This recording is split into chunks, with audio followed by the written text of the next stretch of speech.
Informasi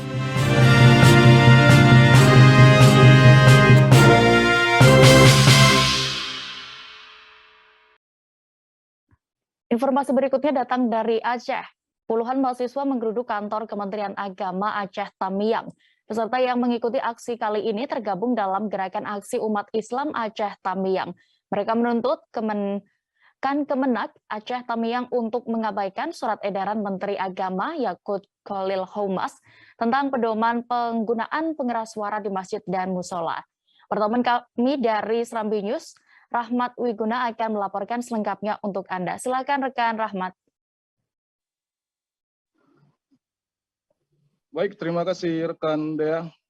Unjuk rasa itu sendiri terjadi pada hari Jumat kemarin, tepatnya seusai sholat Jumat. Titik sasaran merupakan kantor Kemenak Aceh Tamiang yang berada di Kampung Bundar, Kecamatan Karangbaru.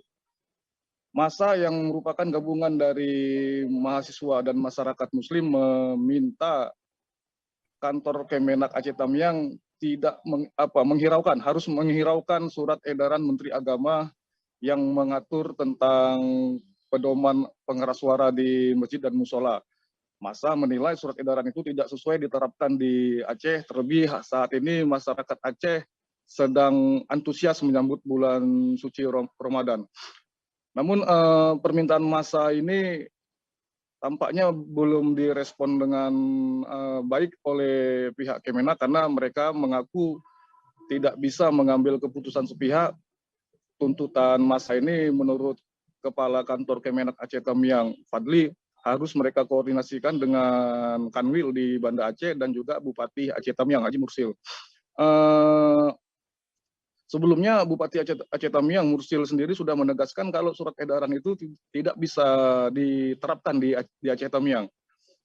Mursil bahkan mengaku telah mengakomodir permintaan masyarakat yang meminta alat pengeras suara di masjid dan musola ditambah agar gaungnya selama bulan Ramadan nanti bisa lebih menggema dan menurutnya fungsi alat pengeras suara di masjid ini merupakan himbauan untuk masyarakat yang beragama Islam untuk beribadah atau sholat berjamaah di masjid. Demikian, Dea, bisa dilaporkan. Baik. Dan Tribunnews berikut akan kami tampilkan wawancara bersama Bupati Aceh Tamiang, Mursil, selengkapnya. Kalau di Aceh Tamiang, masalah toa itu nggak mengganggu masyarakat, maka sangat nyaman dengan toa-toa ini. Masyarakat minta lebih tambah lagi toa itu, ya, bukan dikurangi. Dan volume pun masyarakat suruh diperbesarkan lagi supaya orang ini bisa terbangun cepat, supaya mengingatkan masyarakat untuk sholat. Toa ini kan mengingatkan orang sudah hampir masuk waktu. Kalau azan sudah masuk waktu. Kalau ngaji, kalau di sini sampai azan ada ngaji. Sebelum 15-10 menit sebelum azan itu ngaji. Dengan dikumandangkannya mengaji di toa-toa ini, masyarakat terbangun. Masyarakat, oh, ini sudah mau masuk waktu. Jadi masyarakat dengan sendirinya rindu masuk ke masjid, datang ke masjid. Nah, jadi di Aceh Tamiang toa nggak usah dikurangi.